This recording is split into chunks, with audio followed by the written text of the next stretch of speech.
I'm currently working with a client who we're restructuring how her offer flows from the opt-in to the low ticket to the mid to the high ticket, and making sure that all the key components are working together cohesively on that buyer journey, instead of just like, well, I like doing this, so let's do this.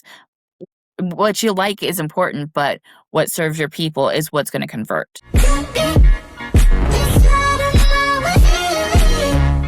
Welcome to the Brand Bridge, the podcast for purpose-driven women entrepreneurs who are ready to build a personal brand with structure, without compromise, so they can reach the people they feel called to serve.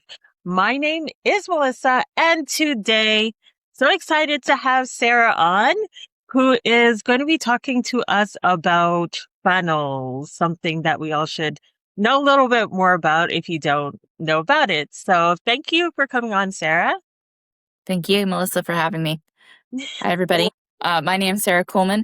I am a certified website funnel strategist, and I help people, specifically Christian women entrepreneurs, take their brilliance and turn it into an online presence that draws people to them. And I do this through strategy-backed websites and funnels. So funnels are something that a lot of people are like, ooh, this is scary, weird, too techy. But actually, funnels are everywhere in the world around us. And once you understand them and the power of them, you actually start to have an amazing advantage over someone who doesn't understand them. Yeah, I think I think sometimes we think it's very complicated, right? We think it has to Yes. be complicated. Like most things in life, we think if it's the more complicated, the better, Absolutely. which is not true. So before you kind of tell us more, I'd just love to hear a little bit more about your story and how did you start your business?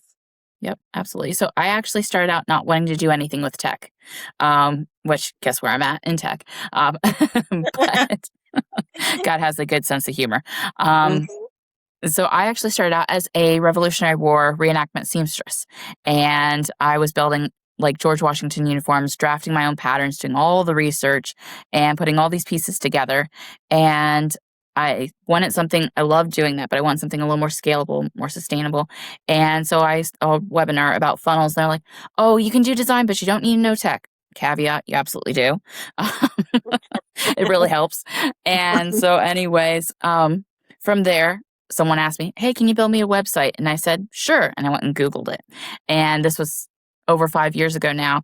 And so it just kind of snowballed from there. I ended up building out courses for people, membership sites, etc., and funnel hubs, all kinds of different elements. And I realized that what I do now actually incorporates all the elements of what I used to do with the uniform building and research and everything, because the key elements of what I do is researching, putting together a strategy, putting together a design, mapping it out, and making sure that it really fits to the person. So I find the best elements of what's working in that person's niche and incorporate those for a cohesive design that actually draws people to them. So God has a sense of humor. I said when I got onto the online space, I'm like, I don't want to build websites. I don't want to do tech. I just want something creative.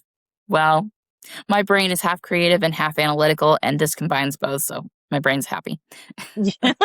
Amazing. It's just incredible. And it's also beautiful. I love that you shared all of that, because sometimes we don't appreciate like the skills that are skills are transferable. And just because they work in one industry or one area doesn't mean that you can't bring it into 100%. Different things that we do. So I love that you also saw the connection of, hey, it's basically like like designing beautiful out who would think they'd translate, but they do.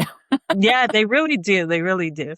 So that's amazing. Like, how did you it sounds like and I'm sure it wasn't, but it kind of sounded like people were just kind of finding you and falling out of the sky for like, how did those first few clients find you? To be honest, it was some free work to start with, for sure.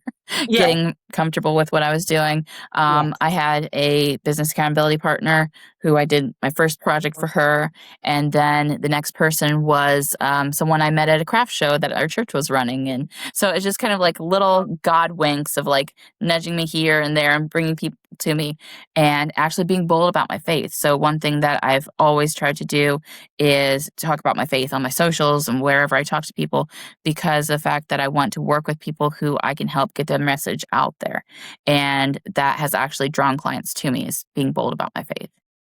Yeah, that's amazing too. And I think that not enough people kind of take that bold stance or Yes. take the like use the courage that we actually have, that we Hmm. carry.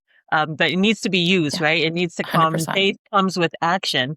Yes. So it's really great Absolutely. that you do that. So Thank you. now let us hear the goodies. So can you just explain a little bit about like in general what a funnel actually Hmm. is, Yes. and then we can kind of go from there. Absolutely. I have a great analogy from my coach, and she gave this to us years ago. And I'm like, I love this. And I've improved on it a little bit and made it a little more interesting. So you think about a funnel, and a lot of people think more of this actual like a funnel that you pour liquid into and stuff comes out. Yes, that's what generally a funnel looks like. But if you think about it, it's actually a guided by your journey. It's a series of pages together that make sense from the starting point, cold traffic, or someone who just barely knows you, all the way to the person who is sold on your offer. And so I like to talk about it as I'm sending you to the grocery store to buy the ingredients for a peanut butter and jelly sandwich. But if I don't take you there and show you where the things are, you're going to possibly add mascara and ice cream and hot dogs into your cart, plus all the other ingredients. So I'm going to take you to the aisle with the bread. And then I'm going to take you to the aisle with the peanut butter and then the jelly. Now you've got the ingredients for a peanut butter and jelly sandwich, but you might want to take that sandwich to go, and it's kind of messy. So you're going to need a Ziploc bag. And then you're also going to want some napkins to wipe your fingers off when you're done, and it sticks to the roof of your mouth. So let's go get something to drink as well. And I've taken you through a series of steps that make sense for what you need here and now, Mm. that serves you, but actually doesn't push you into something that you don't want or need, and you don't get lost along the way. That's what I like to think of as a funnel. Wow, that's really, yeah, that's a great and interesting, yeah, very interesting way of explaining it. Because this happens a lot in Mm-hmm. entrepreneurship specifically, especially that we tend to add more stuff Yeah, than we need. Or we think, absolutely. oh, I might like, I love what you said about the mascara and like the hot dogs and stuff. It's like, oh, well, I might need that or I might need this. Uh-huh. Or, oh, I forgot about that. But then at Yeah, the end of the day, it's not helping us make the sandwich. It's not absolutely. like, It'd be a weird sandwich if you did use those things with well, it. it would be, yeah. And unless you're maybe like with one hand the mascara, the other Yeah, hand with the knife. But yeah, I love that. I love that thank you. explanation. So, Yes. so I guess you can just go through the process of Hmm. like those first steps Hmm. into like how you would work with a client. Yeah. What are those first steps? What are the kind of like things that you need, the information Hmm. that you need so that you Yeah. can like really make it specific to that person and their audience? Yeah. Absolutely. So there are 12 different types of funnels. A lot of people think, oh, well, Oh, there's just a free funnel and there's a sales page, and that's pretty much it. But that's not true. So you have everything in free funnels, from a free lead magnet they call a squeeze funnel, or an opt in funnel lead page. You have ones that are for like a free challenge, a survey funnel, which is where you answer questions, a summit funnel, where you come on and you listen to a lot of speakers. These are all free options. And then you have your paid options that are anywhere from something that costs 1 cent to $500. And determining whether or not you're good on video determines the type of funnel that you do for that. So you've got everything from a VSL, which is a video sales letter funnel, if you're good on video. If you're not, don't do it. You'll scare people away if you're not good on video. um, you're not helping yourself. You have paid challenge funnels, which also a free funnel can have an upsell in the back of it to like the VIP option. So that's a great way to add cart value to a funnel that's free at the beginning. You have things that are like a book funnel. You see a lot of these like free plus shipping kind of funnels, but then on the back end, you are upsold on something. And so the whole idea of a funnel, anything that's free, you want to think about the next step that's serving that person in that place, just like the peanut butter and jelly sandwich. What is the next thing that makes sense in your offer journey that's going to serve them in the here and now? So if I'm offering, let's say, a free 5-page guide on how to edit your website, and I suddenly sell you a subscription to Netflix. That doesn't make sense, you know? Right. Yes. So you want to make sure that whatever it is the next step. So let's say this guide is helping you edit your website. And then on the back end of it, I have a book a call option to do an audit with me, or an upsell to a one-to-one strategy session or something like that. So you want to think about your journey with whatever you're offering. So then besides the 1 cent to $500, then you've got ones for anywhere from $500.01 up to $5,000. And these include phone funnels, such as a webinar funnel. We've all been on a webinar many, many times, probably. Yeah. Probably some of us too many times. But anyways, Yeah. they get a little redundant sometimes when you I'll raise my see too hand many for of them.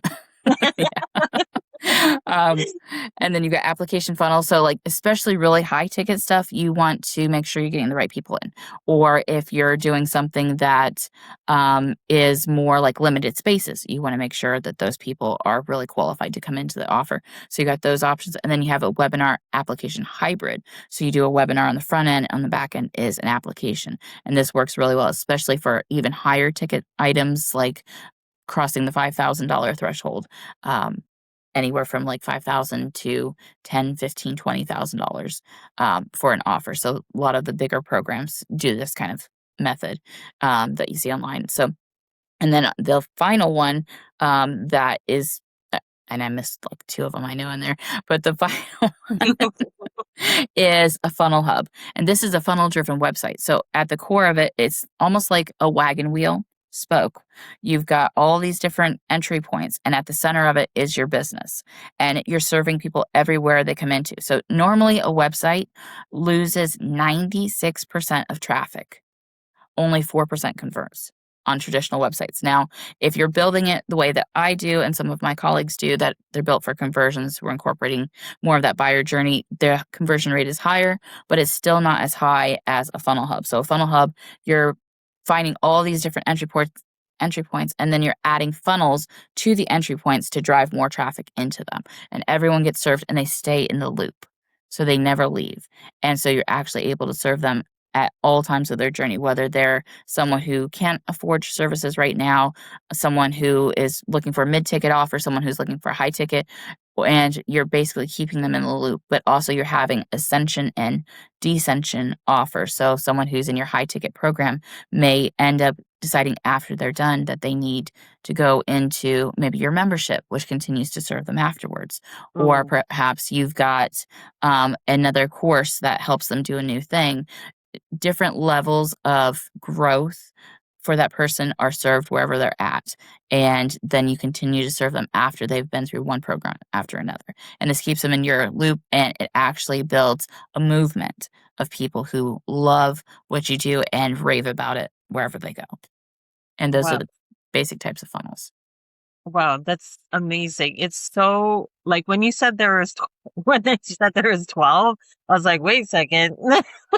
I probably know 2, 3 max. Mhm. But that's amazing. I think that we don't it's making me even realize like that we don't categorize certain things that we're Yeah. doing as a funnel, even though it Yeah. is. Um, Absolutely. and I love that also you just mentioned like understand how you like to work too. The way Mhm. that you work, your strengths. So if you're not good on Yes. video right now, don't use video. Uh, Mhm. and I talk to a lot of people who kind of feel pressure to do certain things because they see Yeah. either it's trending or a lot of people are doing it.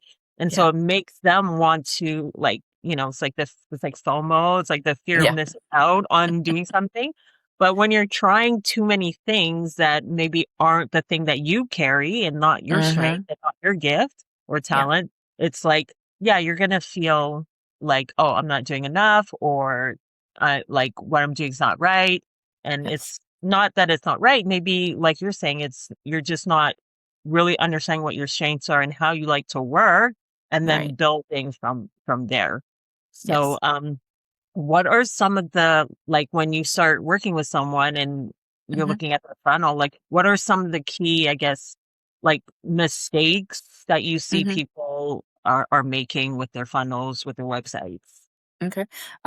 First of all, having too many calls to action on a page is huge. Oh, So many people shove everything they can, all their offers, all their free resources, all either on the homepage of their website or even in their funnel. You can see people who have a sales page and they've got 5 different offers on there. It's like one call to action, especially on a funnel, a sales page, any of those kind of pages, you want one specific call to action. Your homepage, you have a little more leeway, but ideally you want to keep it under 3 main core options. You can have 50 different offers, but if they're all on the front page, nobody is going to be able to decide what they want. They're going to be so exhausted from decision fatigue. They're just going to jump. They're not going to stay. And is a confused buyer does not buy. So we want a clear call to action, and ideally, you want for a homepage, you want it to be at least 3 different places on your homepage, top, middle, and bottom. For a funnel, depending on what type it is, if it's an option funnel, you usually have 3, top, middle, and bottom. But for a sales page, you want a top and about every 2 sections down as you're going, because you want to hit people, not actually hit people, but catch people where they're at. That would be terrible if you hit people, but no, yeah. catch people where they're at going down the page so they don't have to scroll up, because a lot of people do not Yeah. want to scroll back up. And that's why having anchor links included inside of the button. So if, let's say, the order form is towards the bottom, you click the button at the top, it drops me straight down where I need to go. And so including those kind of things is key to making sure that people action on the item. They might be interested, but if it is difficult to do, and unfortunately, we have become a lazy people, many of us. If it's difficult to do, even though scrolling is not that hard, we may not do it. And so make it as easy as possible. Clear call to action. Don't just have learn more, submit. Make it a statement like, yes, I want this free audit. Yes, I'm ready to grow, or whatever offer it is. Make sure it's a CTA that's clear and ties to your offer, and that is activating, because we want people to take action.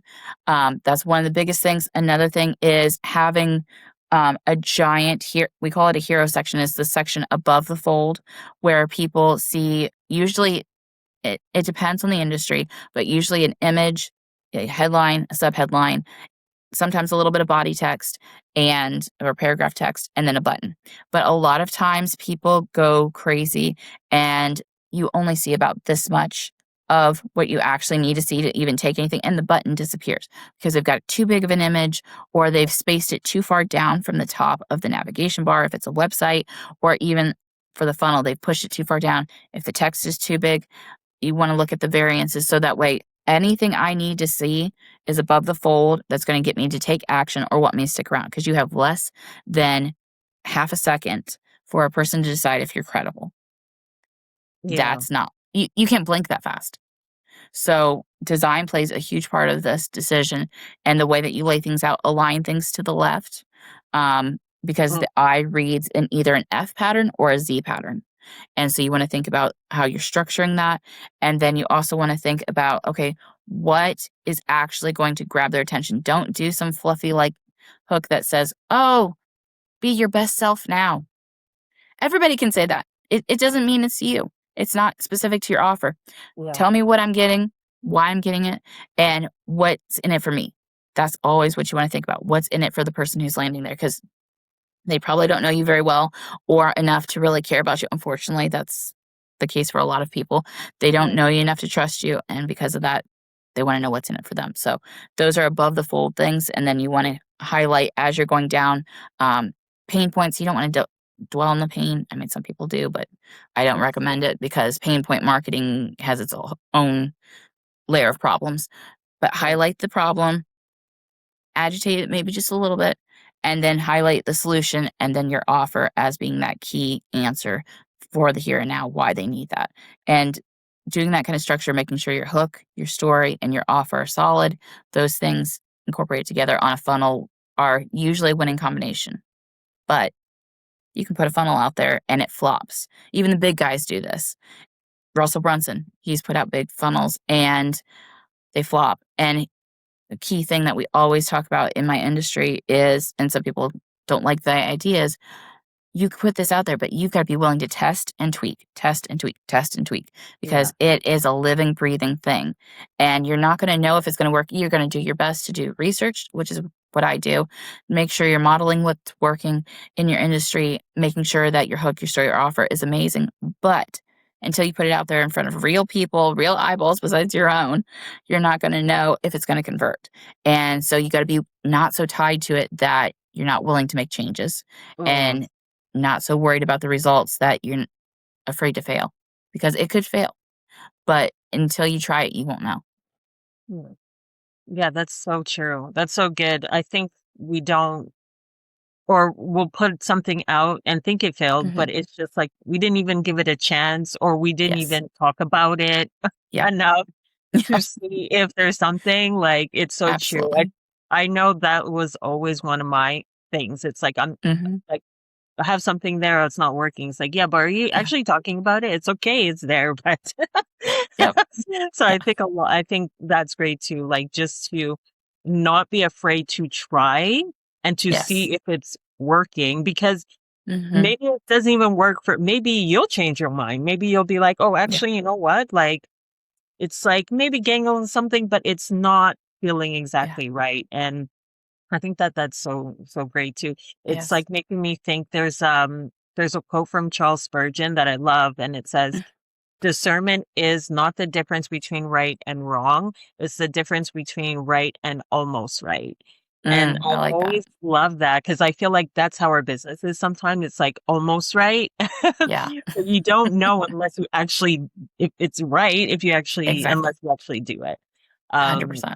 so that's amazing.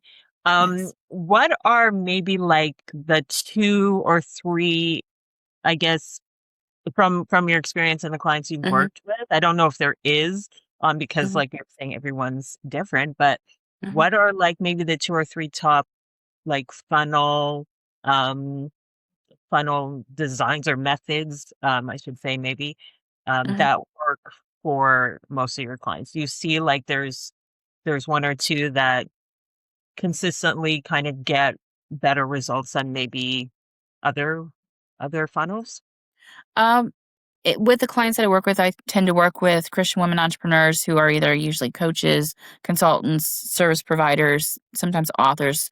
Um, one of the funnels we usually set up is a lead funnel, and usually it's a free PDF or a mini course or something like that, something that's valuable to their audience to get them leads and traction, and also to test the offer. Because a lot of times, especially if we're doing something new, we want to test the offer, and a lead funnel is a great way, to a lower cost way, to really see if that has merit, before you invest in a full on, like, sales page funnel or application funnel or something, or a webinar funnel where you're investing a lot of time, design skills if you have them, or hiring someone to do it for you. And so a lead funnel is a great option. And it's one, once you get that message nailed down, you're actually seeing some good traction, then you can run ads to it so then it can scale. Mm. So a lot of people that I work with tend to think, well, I'll just run my organic traffic to it. Unfortunately, we need at least 100 people going through the funnel actually taking action before you can ever do any kind of data, um, seeing what's working, what's not. Mm.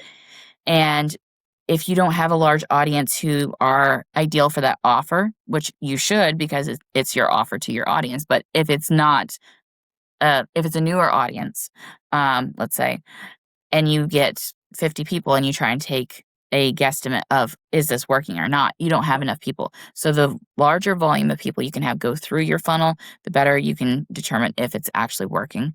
But a lead funnel for sure. And then from there, usually a sales page funnel, but again, it depends on the price point. I like to do long form sales page funnels for a lot of my clients, but sometimes it makes more sense from the basis of the offer and what they're like if they're good on video, to Mm, do a video sales letter funnel as a hybrid. So a lot mm, of times you'll see a video sales letter as just like the video and then a short bit of text. I like mm, to do a hybrid version where it's the video and then you've got a long form sales page below it. So you're hitting two different types of buyers, the auditory learner and the visual learner. Well, technically three. And then the person who is the reader, which mm, I'm a reader for sure, certain. But mm, anyways, there's different levels of buyers as well as like emotional, aspirational, logical, impulse buyers, all those kind of different things. So you want to hit on those points as well. But long form sales page or hybrid work really well in my experience with the clients that I've worked with. So lead squeeze, opt in funnel, and something like a sales page funnel work really well. And a sales page is often talked about in most industries, but they don't think about it in the funnel version. So they're not mm, thinking about the thing that starts at the beginning, then goes to the next step and next step and next step. So they're just taking one piece out of the funnel and expecting it to convert. Because like when you have a launch or something like that, they send people mm, to a sales page. But right. when you have an evergreen setup where you can do an opt-in, then to a mid-ticket, and then to a high ticket, you're able to run people through that without even having to launch, which Mm, is a great option, especially for like coaches or anyone who's doing some kind of program. It's a great way to run things through without needing to do that massive and very tedious launch phase. yes. Yeah. I always love that approach too, like more of an Hmm. evergreen Yeah. funnel because it's like because of that reason, it's like you don't Yeah. have to like because of the way that I like to work, and I know a Hmm. lot of people we want to work with the clients. That's what we want Yeah. to do. All the other stuff Yes. that comes around it is what comes around it. And we Hmm. have to put our effort there too. But it's like at the end of the day, it's like you want that space that's going to always be just drawing in and speaking to the right Yes. people all the time. Absolutely. And I love what you're saying about like first of all, just the psychology of different types of buyers of Hmm. how they receive information because we all Yes. receive information in different ways. Yes. And just having those basically having those all of those options in one Yeah. um in one page so that people Yes. can really feel seen in that way, too. And I Yes. think sometimes it's subtle. You don't even realize that someone's actually taken the time to consider how Hmm. you like to take in information or take things Yes. in. So I Yes. think that's like almost like a secret like nod to also saying like, I see you. I know that you like to read, so that's Yes. why there's all this text. Yes. So that's amazing. And so what are some of like maybe um if someone was going to if someone's maybe had their business for a little while.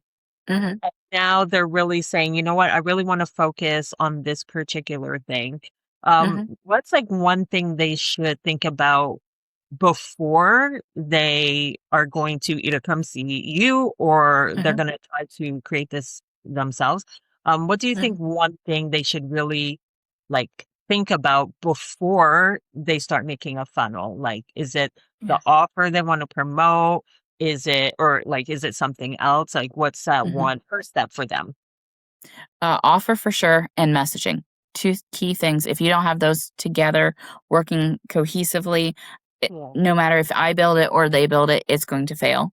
The funnel is just the structure and the means to get it out there. But if the offer isn't validated, you really want to validate your offer. Make sure that you're getting people through it, getting feedback, and making sure that you're adjusting it so that it really serves your people. You don't want something that's just like, oh, well, 50 people bought this, but nobody ever used it, kind of Mm, thing. You yeah. want something that's actually helping people so you can get valid testimonials, video, ideally testimonials if you can, because those convert so much higher.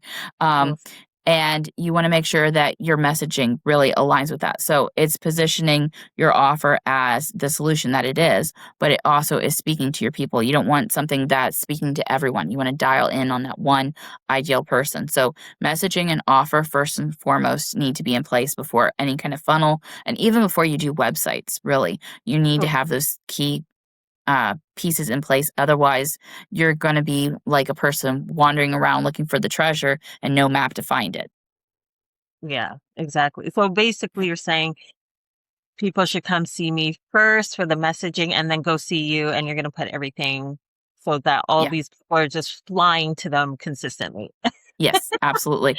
And one thing that I do with my clients is like we'll look at what they're doing already as far as like their offer and Mm, see if there's a way that it needs to maybe be readjusted. Like I'm currently working with a client who we're restructuring how her offer flows from the opt-in to the low ticket to the mid to the high ticket and making sure that all the key components are working together cohesively on that buyer journey instead of just like, well, I like doing this, so let's do this.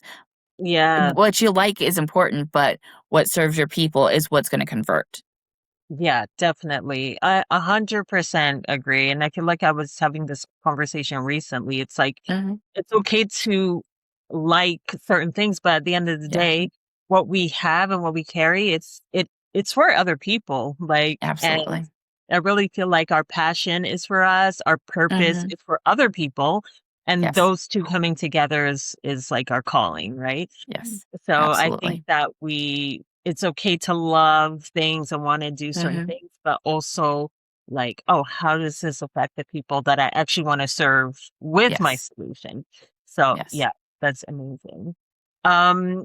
Are there any final like key things that you Mhm, think that you want to share or mhm. just about like funnels or important things to remember, anything like that? Yeah, always remember to test and tweak. Always remember that if you don't have that messaging and the offer nailed down, you're probably not going to wanna start doing a funnel, and also make sure you've tested that offer because if it's not working, a funnel is just gonna amplify what's not working. Um, so, it's kind of like, um starting a fire and you get a sudden burst of like maybe buyers, but then it dwindles down. If it doesn't have a good foundation for that fire and it's just a quick Mm, burst, it's not going to continue to burn. So you want that solid foundation. And then making sure that you're doing competitor research. If you're doing it yourself to build your funnel, do competitor research. See what's working in your industry. Don't mm. put bright purple text on a red background. Make sure it's accessible. Please don't use red text. Please, it makes our eyes bleed. Oh, thank you. Thank you. Someone said it out loud. Make sure you're looking at accessibility. There are tools out there that you can find to check for accessibility because this is something also we want to think about as we're going into this age of a lot more lawsuits and things. Make sure your pages are accessible. Use accessibility tools to check. There's a Mm, lot of different free options out there, making sure that you're making your headlines big enough, making sure that you're adding clear calls to action. There's a lot of different key components to a winning funnel, not just slapping something up there. You can put a sales page up there from a template, doesn't mean it's going to convert because it's just a template. It's a cookie cutter thing. yeah, And your offer, your message, who you are is unique. And so you want to tailor it to that. yeah, 100%. Oh, beautiful. So beautifully and wonderfully said. So Thank you. important. I yeah, there's so many I mean, you just said so many amazing things. But it's so true. And I think we don't appreciate that it's like it's okay if the people in your industry who maybe are doing, Yeah. big things or whatever, but it's Yeah. like you have something unique that they Hmm. don't have. And when Exactly. you share that, Yeah. then the right people are gonna find you and you'll be able to Yes. serve them well. So Absolutely. amazing. Thank you so much for coming You're on. very Wow. welcome. I learned so much. And I'm it's glad. like making me think like as you're talking, I'm like, oh man, I think I'm doing this wrong and doing that. But but I know you have like a special thing for the audience and also Yes. tell them like all the things like where they can find you Okay. and yeah, Absolutely. go for it. Yep. So anyone who's interested in having my professional eyes on their website or their funnel and getting 5 key recommendations for changes slash growth, I offer a free audit. I'll be sharing the link with Melissa, and this will have you put your page in, answer a few quick questions, and then I'll do a Loom video and send you a report with key recommendations for change that can improve your conversion rate. And so this is a great option if you've built something yourself and you just want a professional perspective on it, or if you are starting to build something and you haven't even launched it yet. As long as you can send me a link, I can give you a review. And then if you're interested in building out a funnel and you don't want to do it yourself, you're like, I don't want the tech stress, I don't want to do the design, I don't want any of that, I want to hand it off, then you can find me on my website, ladyofgracedesigns.com, and we can talk about projects. I work with everyone who's from people who have stuff already built to nothing at all and in between.